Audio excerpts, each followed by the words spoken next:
kids, it's Aunt Bee, and I've got another book for you guys based off another childhood favorite movie of mine. So for this read, I will be reading The Adventures of Milo and Otis, written by Mark Saltzman. Please enjoy.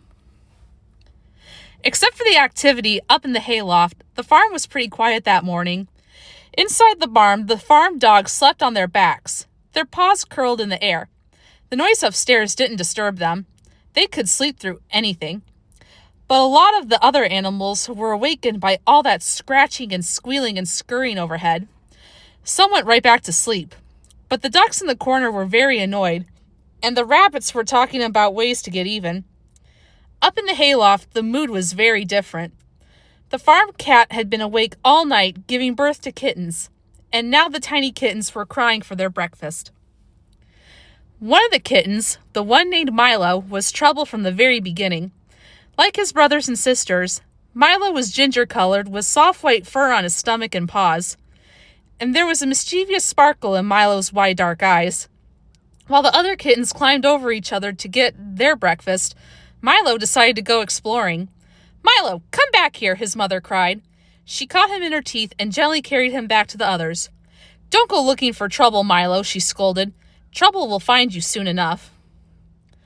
A few weeks later, Milo met Otis, one of the barn puppies. Otis was a stout little pug with a squished-in pug face, floppy pug ears, and a curly pug tail that never stopped wagging. It didn't take long for Milo and Otis to become best friends. They rolled and wrestled in the soft barn hay. They nipped and yipped, chasing each other from one side of the barn to the other, squealing and biting and tumbling about. They even napped together, snuggling all cozy and warm in a fragrant bed of hay. What fun! A few weeks later, Milo's mother took the kittens outside to show them the world beyond the hayloft. There were so many exciting things to see on the big farm. "Milo, get away from that hen," his mother cried. "I've told you again and again, don't walk on the chickens." Then one morning, Milo's mother took the kittens to the river. The kittens stared down at the sparkling blue waters. "When you're on the dock, don't go too close to the edge," their mother warned. "What's too close? Is this?" Milo asked, stepping to the edge of the dock. All at once, his front paw slipped, and he fell into the river with a splash. The water carried the frightened kitten downstream. Milo's mother jumped into the water and began swimming after him as fast as she could. The current carried Milo to a log in the middle of the river. He eagerly climbed onto it, and soon his mother climbed on too. "Are you all right?" she asked, licking him all over. "Yes," Milo whimpered quietly. "That's good, Milo, because you're in deep trouble," his mother said. But trouble certainly wasn't anything new to Milo. The next day, the hen house was in an uproar. The cackling and clucking could be heard all over the farm. Milo and Otis went to see what the fuss was about. "Okay, clear out," a chicken named Gloria shouted. Gloria was terribly excited because she had just laid her first egg. "Keep an eye on it, Otis," she said proudly, "while I go out and tell everyone on the farm about it." Gloria ran off, and Milo and Otis were left with a shiny new egg. "Hey, Otis," Milo said playfully, "do you think eggs bounce?" "Cut that out," Otis barked. "Gloria gave us a job to do." Otis took the job very seriously. He put his nose right up to the egg so he could watch it closely. And when he and Milo took a nap, they slept with the egg nestled between them. "This is a big day for me," Otis said. "This is the day I have become a watchdog." "How long do we have to stick around this hen house?" Milo asked. He was bored. So when he heard some strange noises in the trees, Milo went out to investigate. The noises were being made by a baby bird who was trying to sing. "Stop it! You can't sing! Stop it!" Milo begged.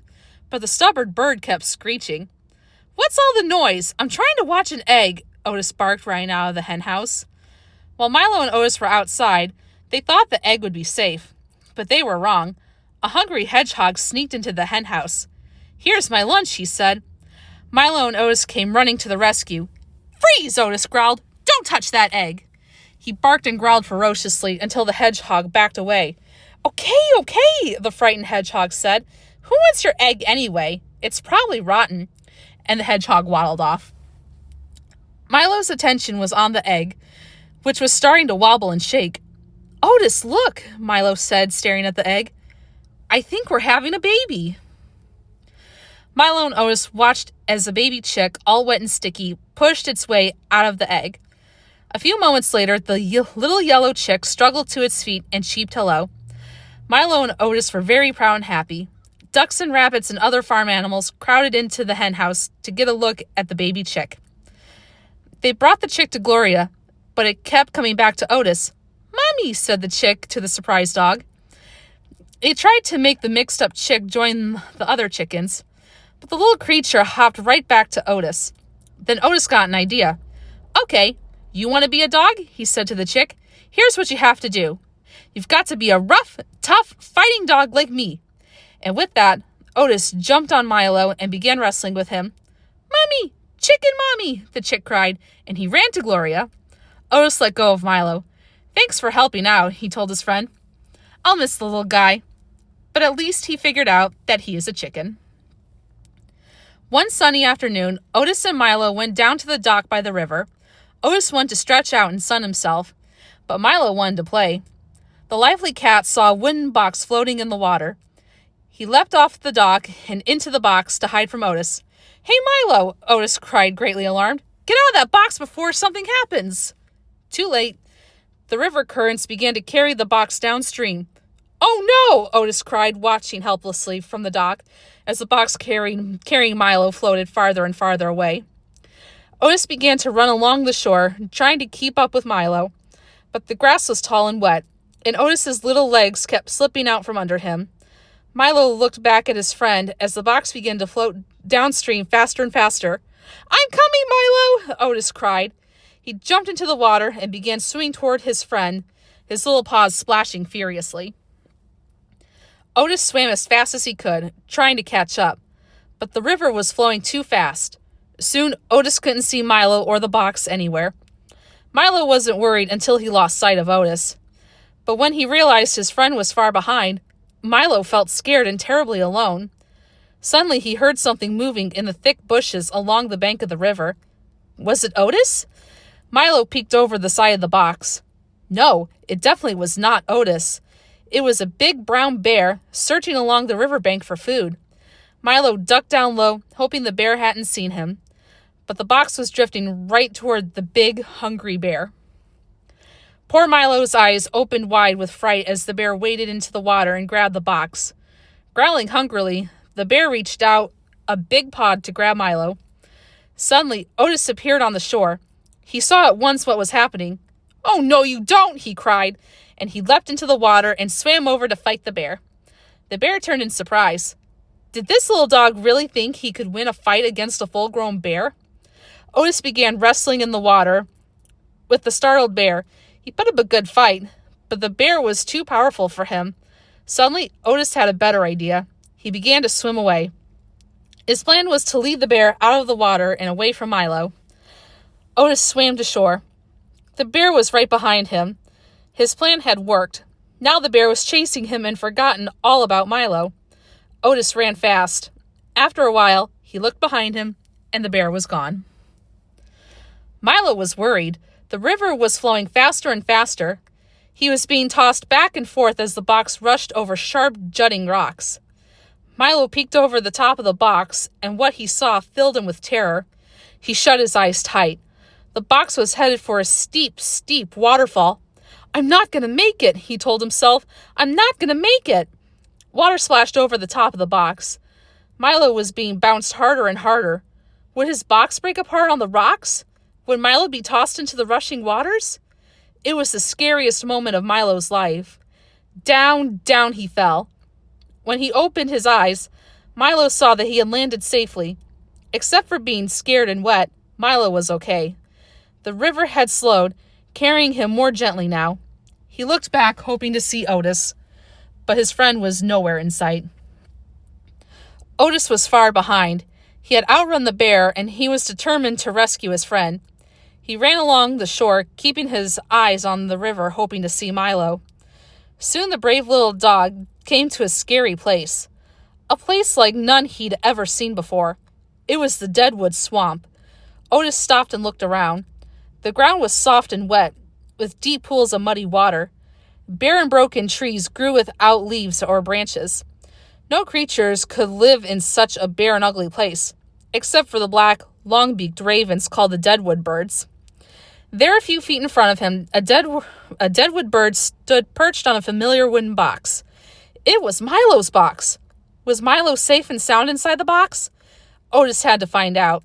He ran over the sticky ground up to the ugly deadwood bird. Otis's heart was pounding. He took a deep breath and looked into the box. Milo?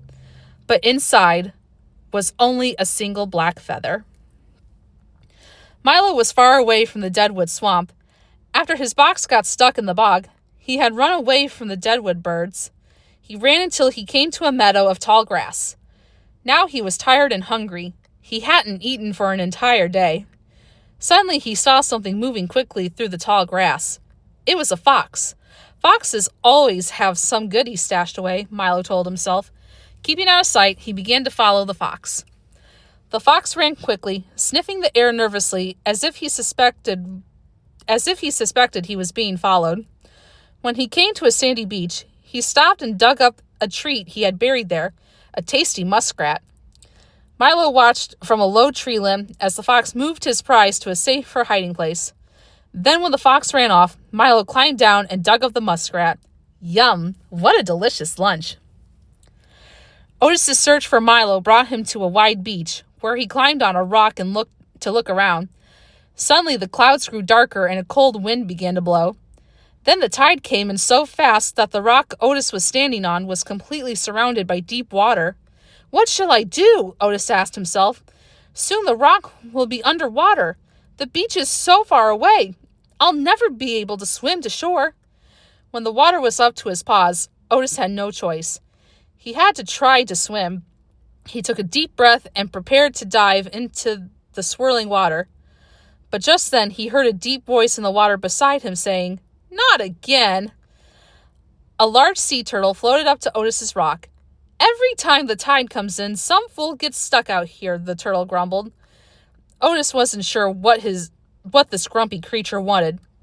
"Look, do you want to ride back to shore or don't you?" the turtle asked. Otis didn't have to be asked twice.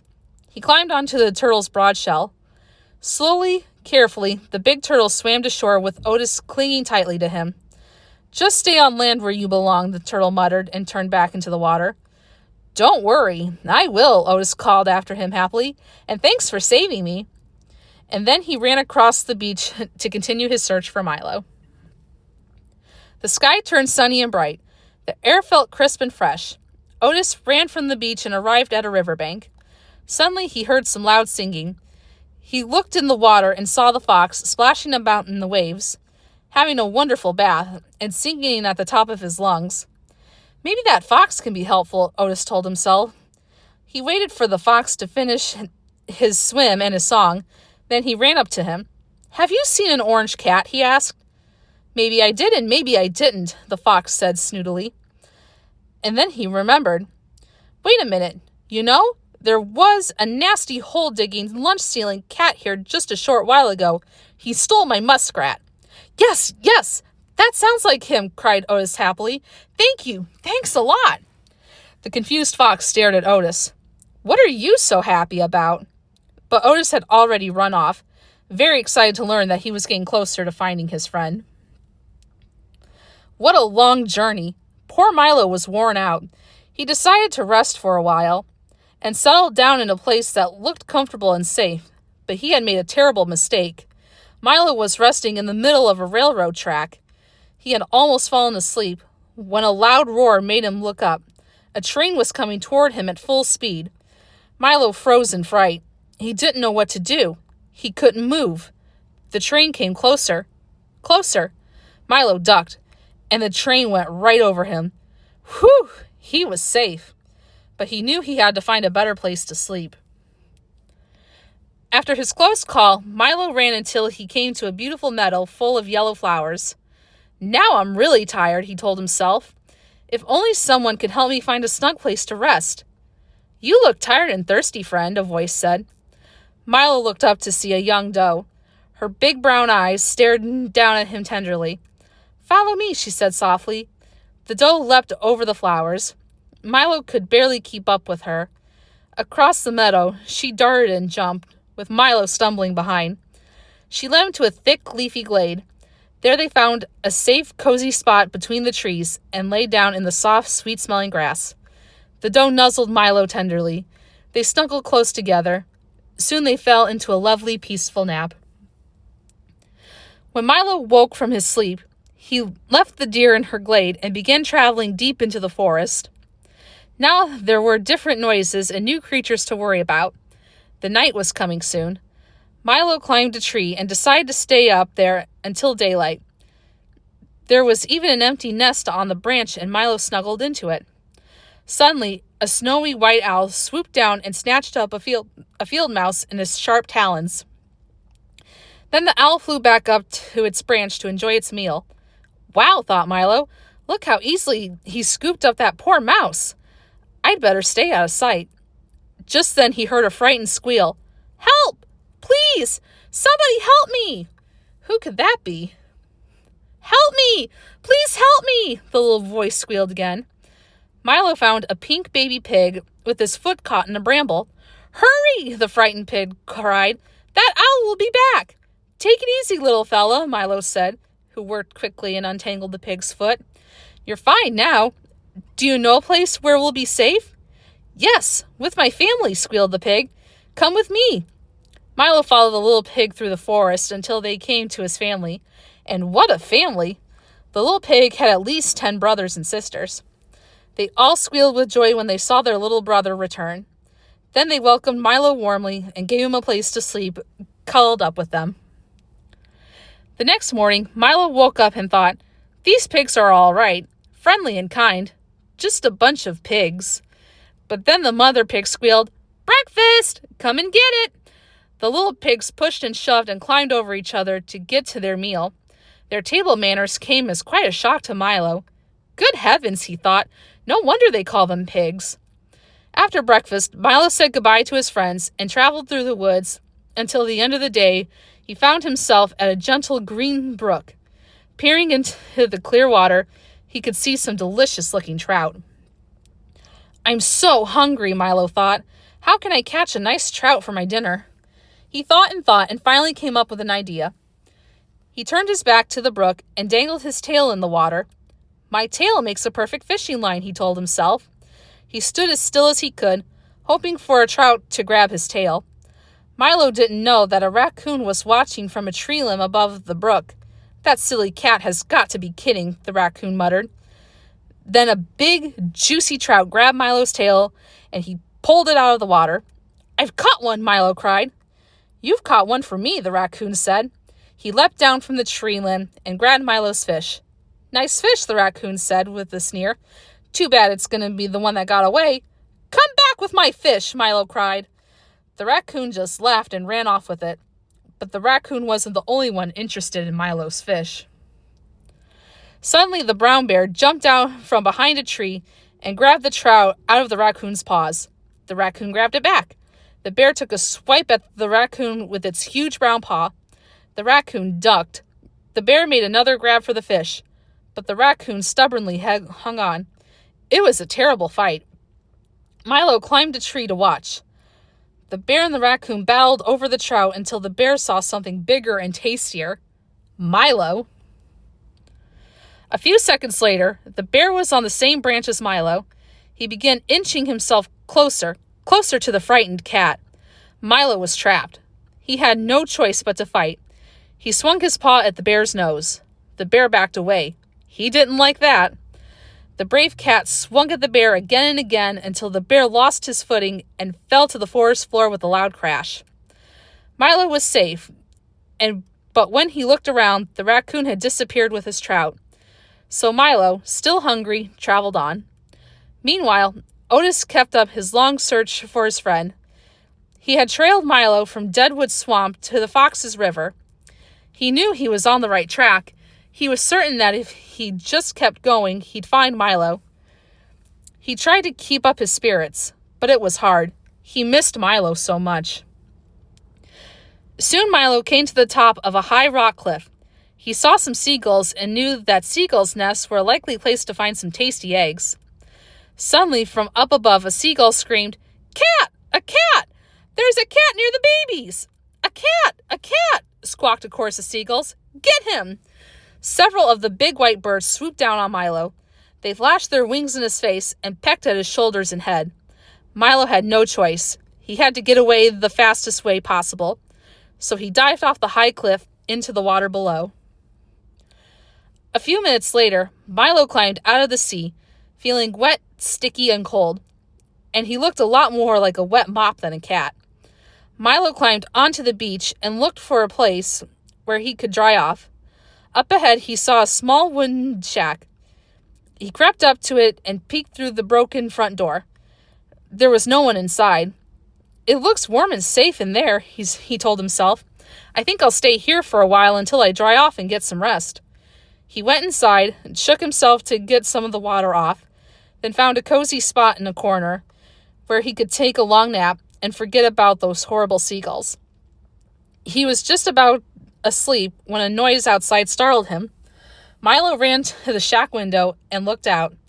There, frolicking in the water, just a few yards from the shack, was the brown bear. Stay calm, Milo told himself, watching the bear splash and play in the water. It'll be all right as long as he doesn't come. Uh-oh. Milo couldn't stay calm any longer because the bear had climbed out of the water and was walking right toward the shack. Where can I hide? Where can I go? Milo asked himself, frantically looking around the tiny room. The brown bear knew that someone was in the shack. He pulled open the door and burst in. Milo dived into a drawer of a battered old dresser. The bear growled and began searching for him.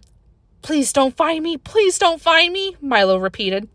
But the bear spotted Milo's tail sticking out of the dresser drawer. He hurried over and grabbed it in his teeth. Let go of me! Milo cried. Let go! Milo leapt out of the dresser drawer onto a high shelf. Where'd you go? Where'd you go? Cried the angry bear. The bear couldn't find Milo. He searched all around.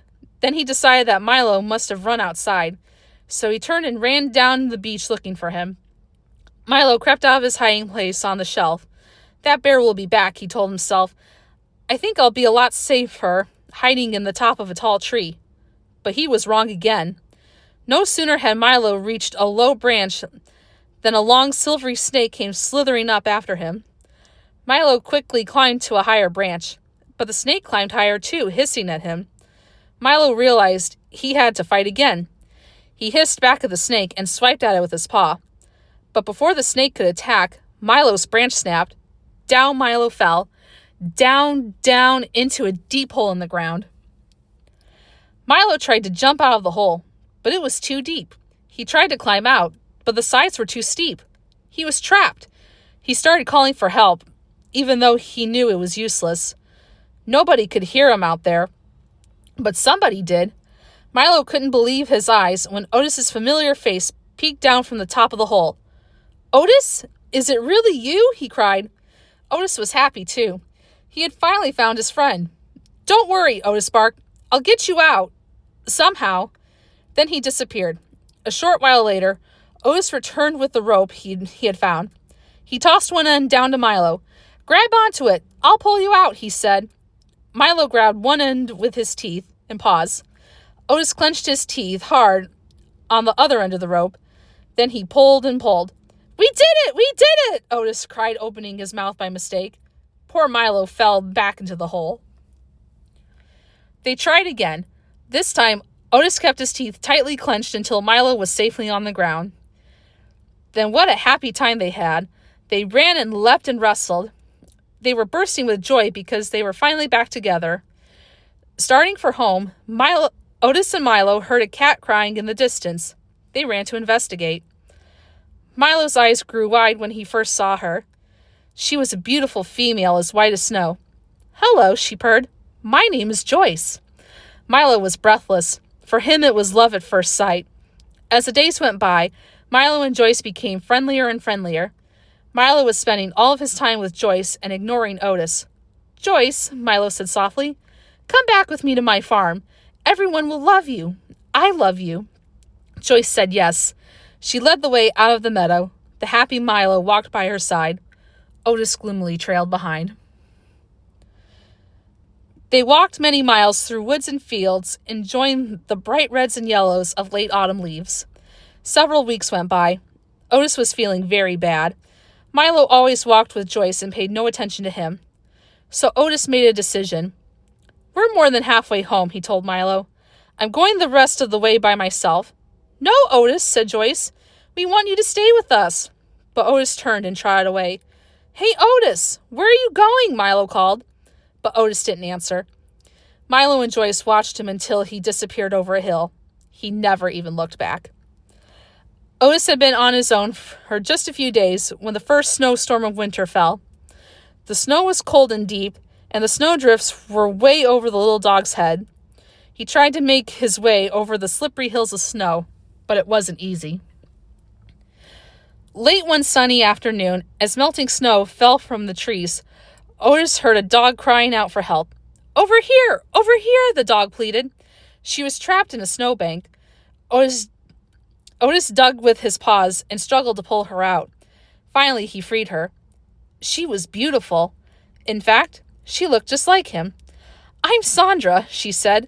"Who are you?" "Otis. I've never met a dog like you, Sandra."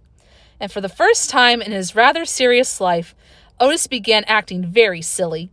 He teased Sandra and nipped at her ears, and he chased her merrily through the snow. Sandra had been spending the winter in a small but comfortable cave.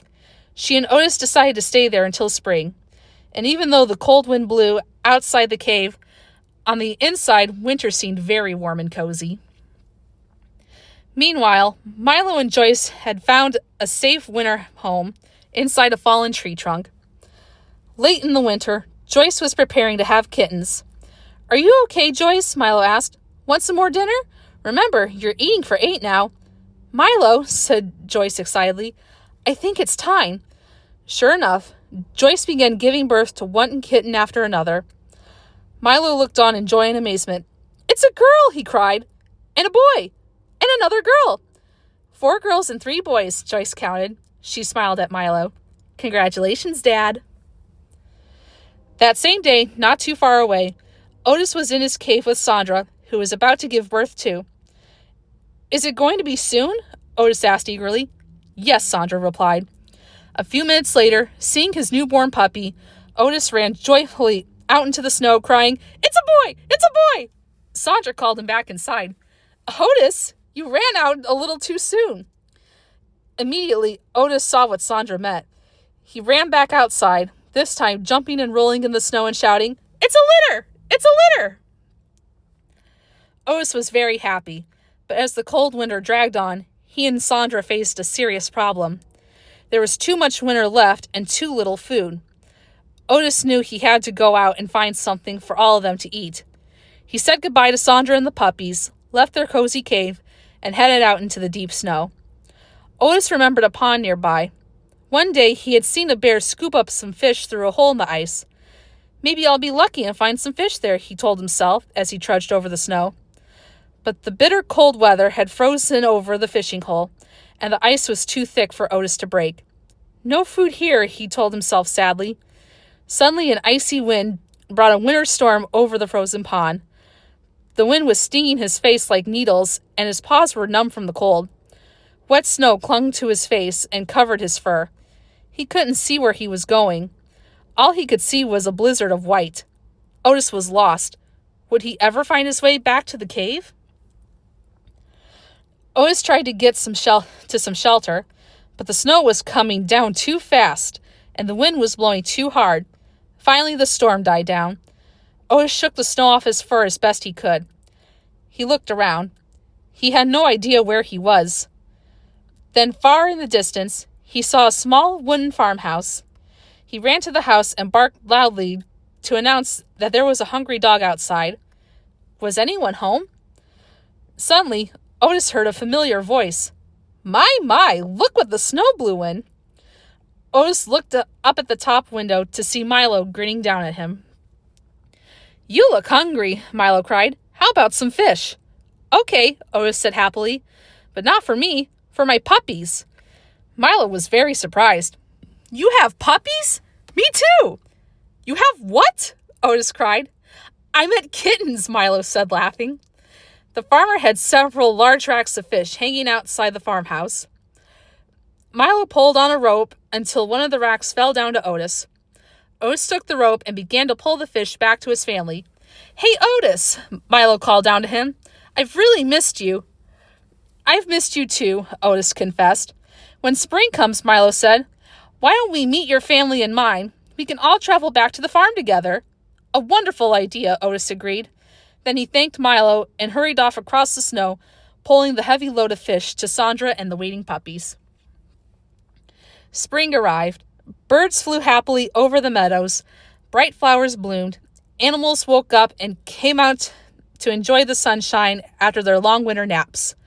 Milo and Joyce brought their kittens out of the farmhouse. They waited on a high tree branch where they could watch for Otis. Otis was having a little trouble getting his puppies organized. They were so excited by the beautiful weather, warm weather, they just wanted to romp and play. Finally, Otis and Sandra arrived at the farmhouse. The two families saw each other for the first time. Soon the puppies and kittens were playing and wrestling together in the warm spring grass. Milo and Otis looked on proudly. They let their families get acquainted for a while. Then they gathered them together. They had a long journey ahead. And what a glorious day for such a happy journey. Big dogs, little puppies, grown-up cats and kittens all marched down the road together.